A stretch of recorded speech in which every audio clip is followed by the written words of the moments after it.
And also to give us more insights in terms of what, of course, is happening in Uganda, and also to talk about what's happening in the state of Florida with respect to the LGBTQ rights.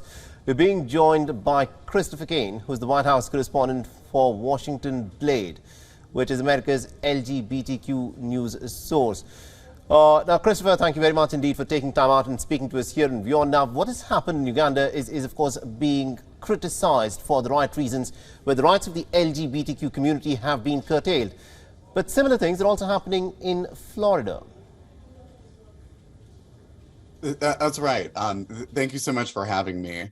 I think that's a very astute observation, and I think it's a fair criticism. Now, I think that this is something that the White House and the State Department and our diplomatic corps are aware of, the fact that the passage of anti-LGBTQ bills by our states undermines our ability to influence other countries to adopt pro-LGBTQ legislation. And also considering the fact that, Ron DeSantis, who's very popular, is presently the governor in Florida, is also running for the president's office in 2024. Does it concern you that the fact that individuals like Ron DeSantis would not want, the issues of LGBTQ people to be discussed? It is absolutely disconcerting. And we're seeing an escalation in both the number and the extremity of the bills that we're seeing coming out of Florida. So it really is a race to the bottom, and it's very alarming. And another trend that folks have observed is that it's often the case that a state, and Florida has done this, will start with an anti-LGBTQ bill and then make it more extreme. So, bans on healthcare procedures for transgender youth. It affects youth initially, and then it's expanded to include adults.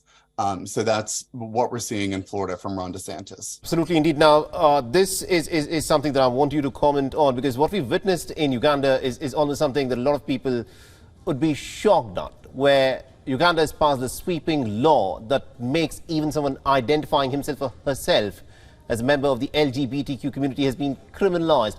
But considering what is also happening in America in many of these Republican-led states, do you think that America is also walking in the same direction, where the rights of the LGBTQ community are being curtailed?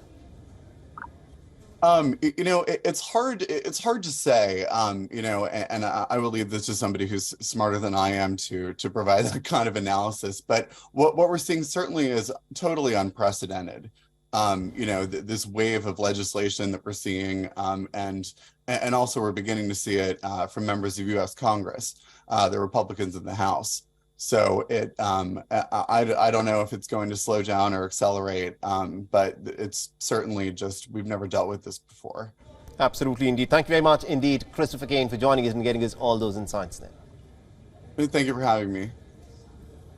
WION is now available in your country. Download the app now and get all the news on the move.